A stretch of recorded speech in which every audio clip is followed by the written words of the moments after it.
Good morning and welcome to another Glenn Maney Talks Chelsea. And yesterday it was Burnley 0, Chelsea 4. Fantastic result, and it really was a game of two halves. I've watched the game twice now before I did this. I've also watched Match of the Day, and there's two things I'd like to say. For those Chelsea fans who were singing Roman Abramovich yesterday during the minute applause for the people of the Ukraine, I don't think it was the right time to do that. I think your sentiments were probably in the right place, trying to support the club's owner, but wrong time, wrong place. I think people are dying out there in the Ukraine. It's a very sad situation.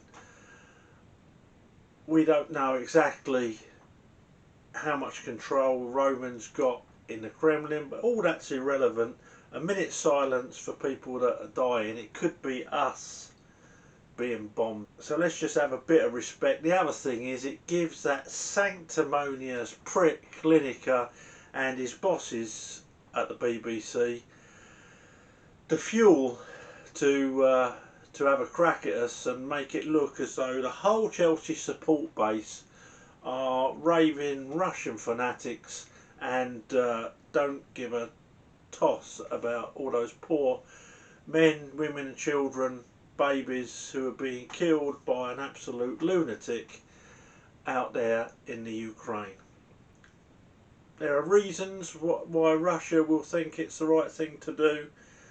NATO have been complicit. I'm not going to go into that on a football video because, as I said previously, I don't think politics and football or politics and sport should be mentioned in the same breath on a sports programme.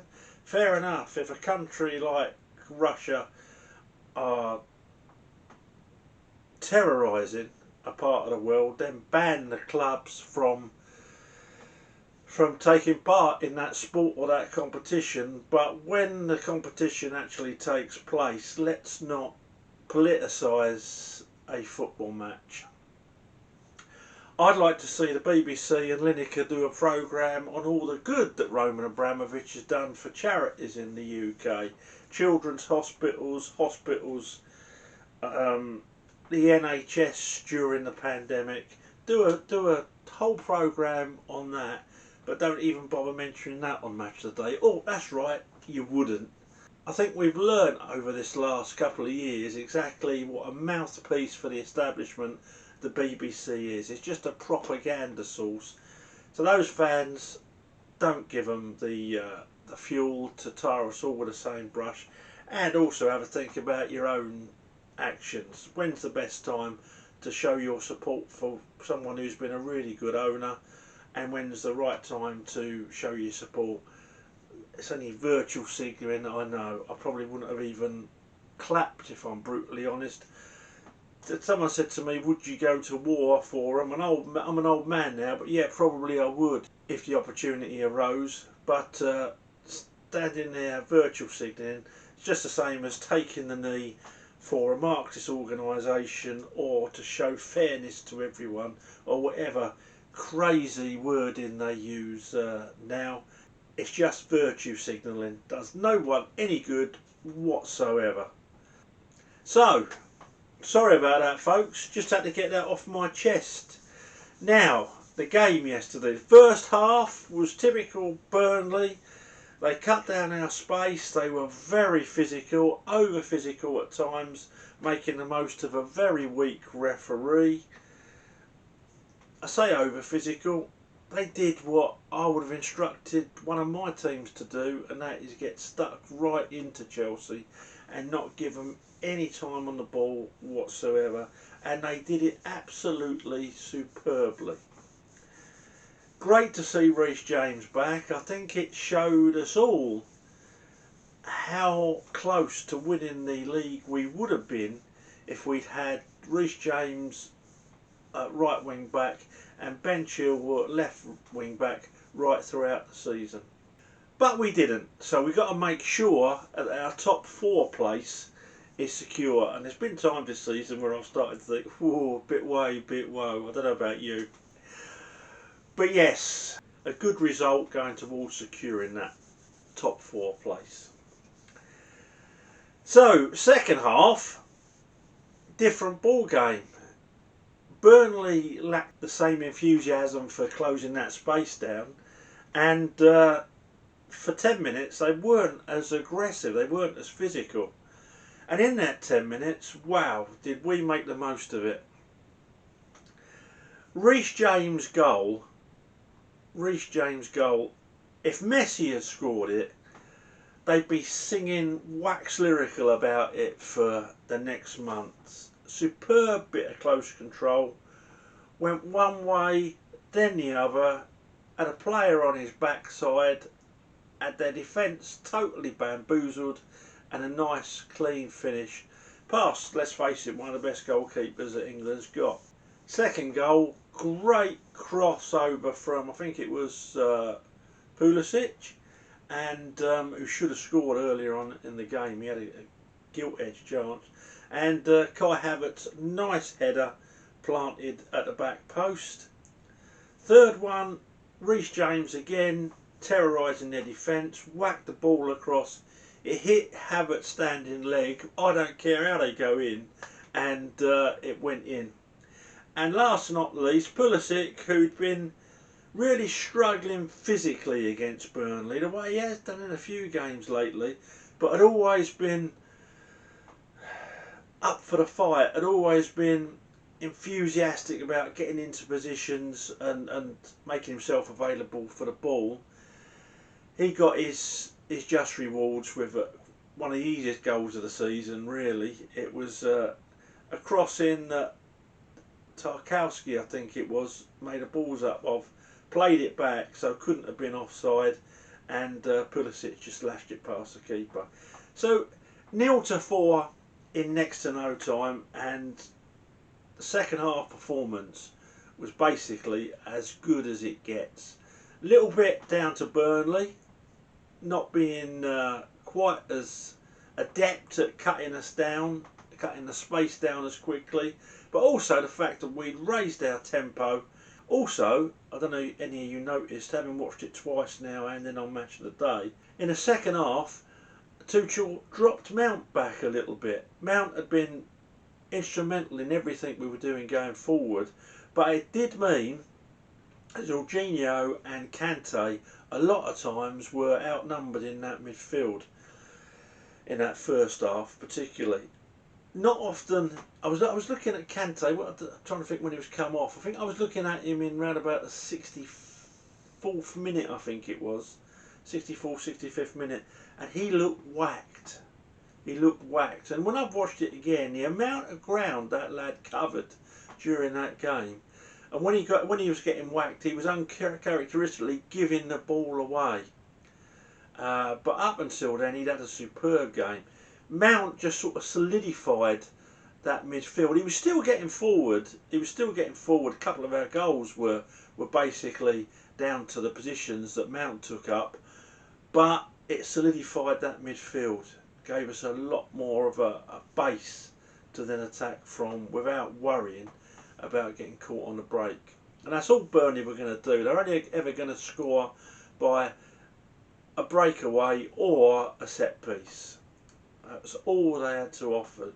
Burnley, really, when I look at them, are a very, very poor side. Hard working, professional, well organised, but a very, very poor side. They brought a bloke called Cornet on, and I thought, crikey, I don't even think he could handle my ice cream. He first thing he did was put a free kick over the bar, and he was slipping and sliding all over the place on that pitch. I don't know if he had the wrong studs in or what, but yeah, that was their substitute to try and improve things. Felt quite sorry for him in a way. Felt sorry for Sean Dyche, but didn't feel sorry for him the fact that we stuffed them. So yes, that was Burnley. Player scores. Mendy nearly put us in the mire with a poor punch, although he was under pressure. Sorry Mendy, you're one of the best goalkeepers in the world. I expect you to connect better with that punch. You get a 7. Reece James is my man of the match. He gets a 9.5. Always a danger going forward. Back to help Chalabar out defensively. Yeah, one of the goals of the season for me. Great cross for another one of the goals. Jamesy, we've missed you. Great to see you back. Chalabar, uncharacteristic mistake where he was trying to shepherd the ball out, and I think it was Jay Rodriguez got round and kept it in where they could have scored. Apart from that though, I was thinking to myself in that first half a couple of times when he was right under pressure, kept his cool and played it out. We forget how young some of these players are. And he's immense, you know. He is immense. I think it doesn't matter if Christensen does go to Barcelona. In fact, I would 9 times out of 10 play Chalabar over Christensen. So that says it all about the young lad. What scores he get yesterday? He gets a 7. Thiago Silva gets an 8. Clearance off the line as per usual. We just expect that. That's just part of Thiago Silva's 90 minutes protocol, isn't it? He gets an 8 from me. Excellent all-round performance. Some great balls forward. I don't think we give him the credit he deserves for that. Just calm. Rudy gets an 8. Good attempt at goal. Pope saved it pretty easily in the end. Rudy was taking no nonsense from anyone, just like he never does. I hope he don't leave. I hope if he does leave, we've offered him the £200,000 a week he supposedly wants, and he's just left of his own volition, because he is some player. Yeah, Rudy gets an 8. Saul Niguez was playing at left wing back. Saul Niguez is not a left wing back. Got caught out a couple of times with a little bit of defensive naivety for the position where they've played round him, and he's been a little bit slow in thinking, oh, I've got to sprint there. But put some great balls in to such an extent we didn't really miss Alonso. Had a shot at goal. Yeah, I'm going to give Saul Niguez a 6.5.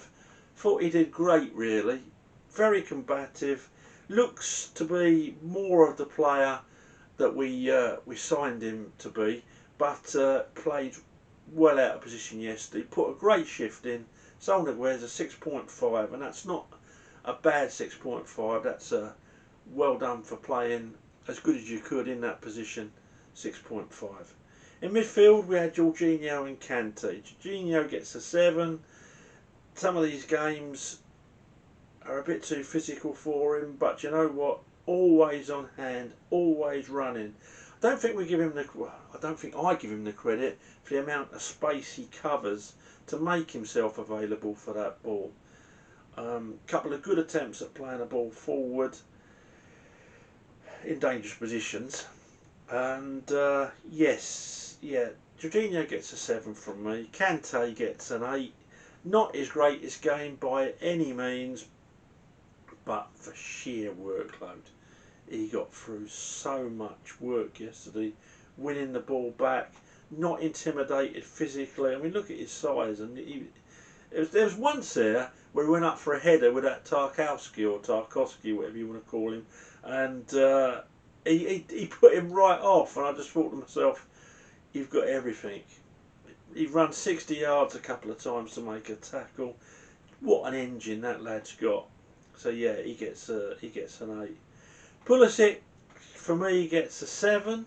Scored a goal, in and out of the game. Looks so lightweight physically. I just don't understand why that is. But put a shift in. Pulisic gets a 7. Mason Mount gets a 7.5. Not his greatest game by any means, but always available, always thinking, always looking to start something off. When he had the ball at his feet, you could tell. Sometimes 2 and 3 on him, which he gets a lot now. And but he creates space. When he's got 2 and 3 on him, he's created space for other people. And again, don't think we give him enough credit. So yeah, Mason Mount, 7.5. And last but not least, Kai Havertz, who gets an 8 from me. He scored 2 goals. Should have been a hat-trick. There was one ball that flashed by. I think it was Sol Niguez that put it over. It might have been Mason Mount. It fizzed across that goal. I don't know how Kai Havertz didn't make a touch. He seemed to jump over it, and then it went to James, who was blocked. But a couple of chances, a couple of other chances that should have been taken. But all round, his game was very, very good. So he gets an 8. He gets an 8.5. He scored 2 goals. I've got to give him an 8.5. I've got to give him an 8.5. So yeah, Kai Havertz gets an 8.5 from me.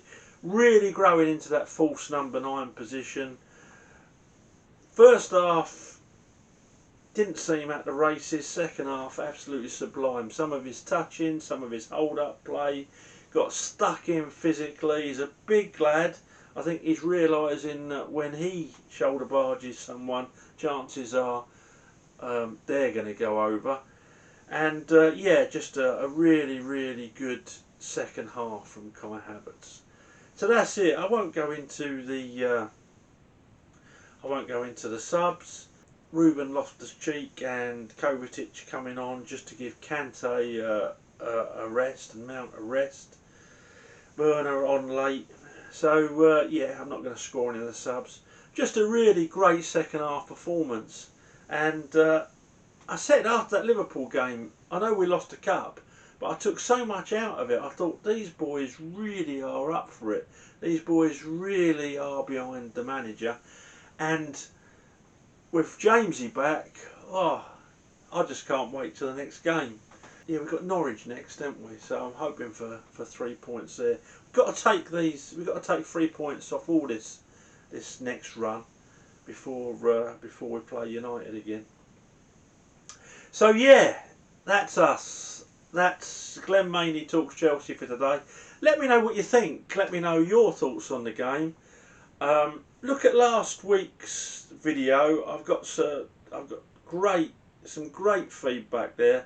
People sharing their memories of times gone by, and their thoughts on Chelsea as a club pre Roman Abramovich, and a couple of them were absolutely marvellous. I was so pleased that I've done the video just to get that feedback.